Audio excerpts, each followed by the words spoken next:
Hi, I'm Zoe. This is Frag. Getting to know you. Hi, Zoe. Welcome to episode number 14. Holy crap, who would have ever thought? You came across a very interesting quote. I like quotes because quotes teach us to think. Even if we push away a quote, it still has been planted inside your mind, body, and soul. It's something that you can carry forward, or you can say, That's too real for my heart right now. I'm not dealing with it. But I did come across a quote, and it hit me at 11:52 p.m. last night on Facebook. My God, there's something great to talk about on Facebook? Wow, I guess there is still hope in the world.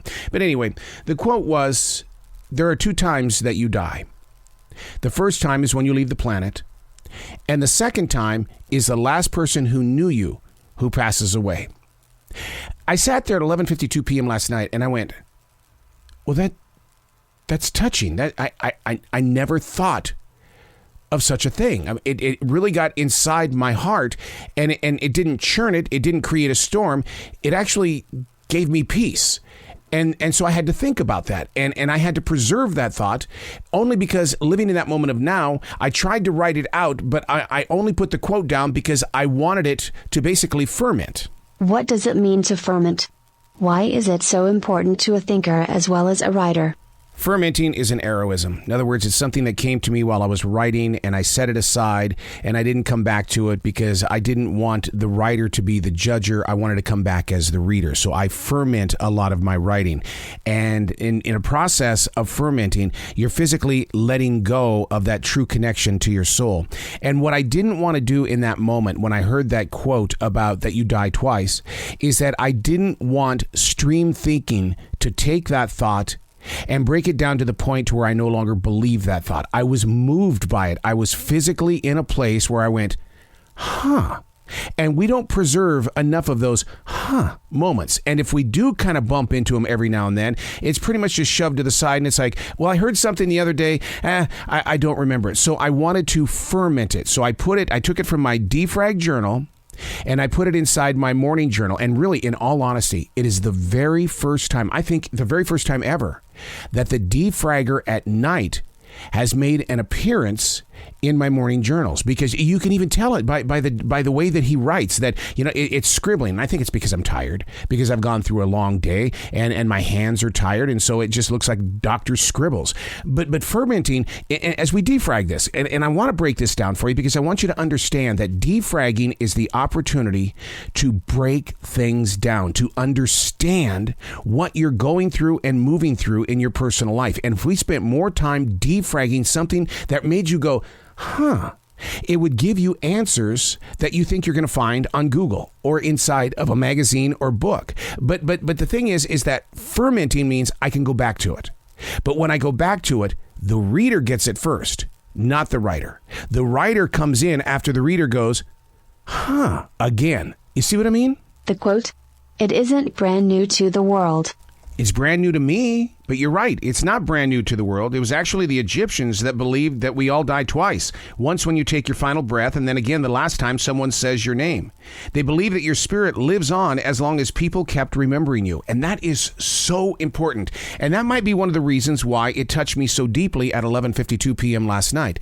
Because I write a lot about the people that I have been in touch with. You could be my bitter enemy, and I'm still going to write about you. And not a day goes by that I don't wonder, I wonder if any of those dark spots on my trail will one day find their way into these books. Well, what they're going to do is they're going to probably find me praying for them, or maybe putting some evil curse on them. And I learned the hard way, don't put a curse on somebody. It's going to come back and bite you. But I do write about the people that have passed a lot. And the reason why is because I don't want their story to stop. And here's the reason why. And I've got my mother's ashes right here in front of me and my brother's ashes right here in front of me. And I speak like this because I want their story to grow forward. And why? Because they didn't write anything down. I honestly do not know anything about my mother, except for the experiences that I had as a child. But another quote that hit me the other day is that your memory changes. It's never the same. What you think is a moment of now is only for that present place of now. But when you come back to that place that was once now, the memory has changed the story. It's not the same experience. And so to assume who my mother was is absolutely wrong. I can share stories about her doing what she did with World War II and the other things in life that she accomplished. I mean, she got into the Bowlers Hall of Fame. And my brother is a brilliant mind. He was challenged, but he didn't let anything stand in his way. You know, we don't talk enough about where we came from. That's not living in the past.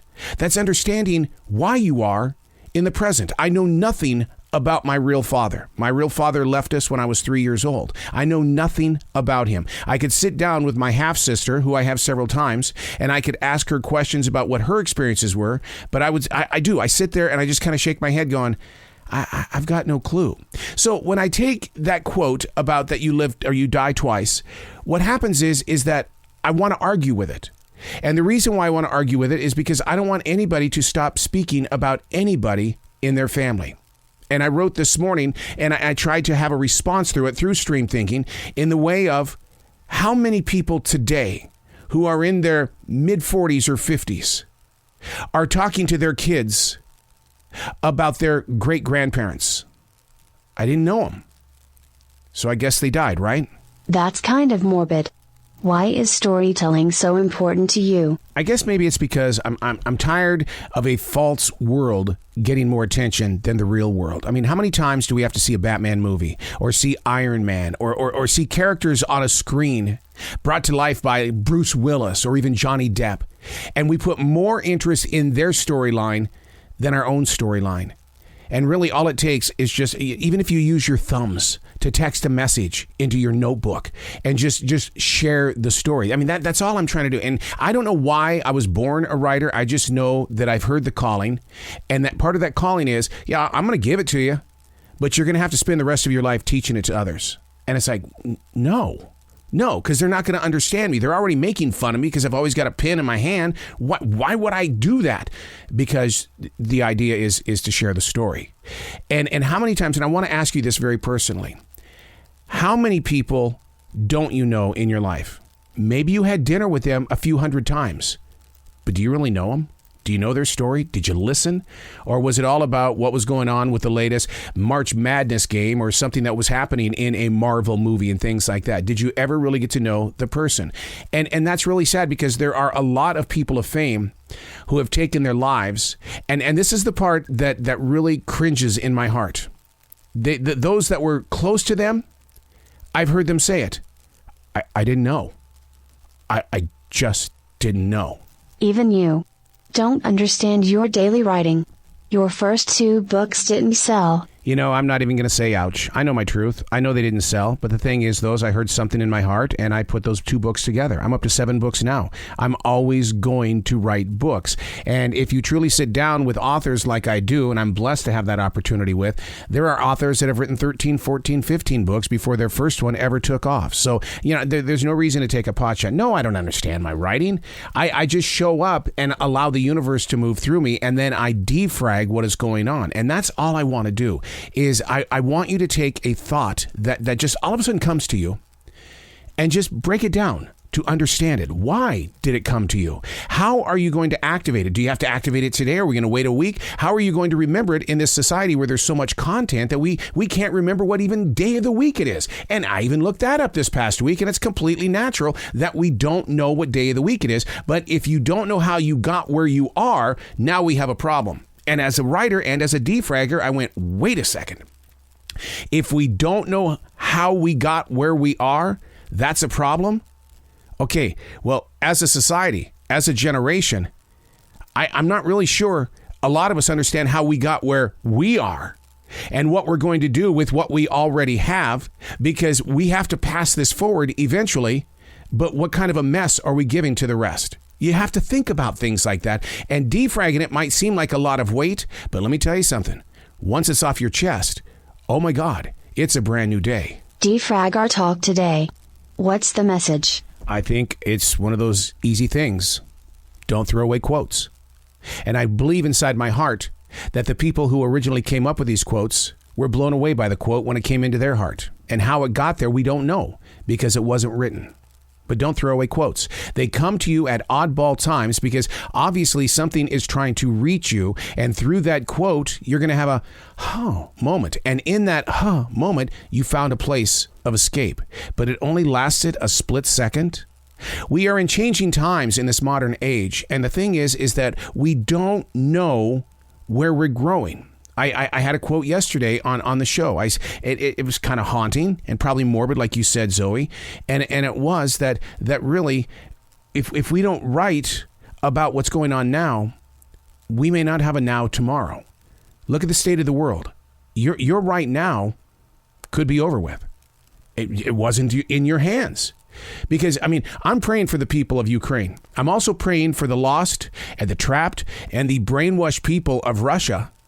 Because there's a lot of killing taking place of innocent people.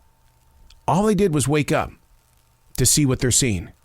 For 4 weeks, we have really gone through a huge mess in the world. And it doesn't look like it's coming to an end. This is what we used to see on the History Channel. This is what we would see in magazines, about World War I and World War II. And we've seen other wars and things like this, but nothing like this. And you've got to be able to put your story forward, because we don't know what's going to happen to this country, the United States of America. You can't predict it. Nobody can. There's not anybody in government that can tell you how we're going to be 1 week from now, a year from now, or even tomorrow.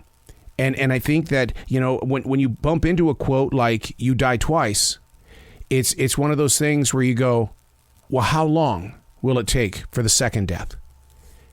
Oh, that's right. I didn't write it. I didn't share it.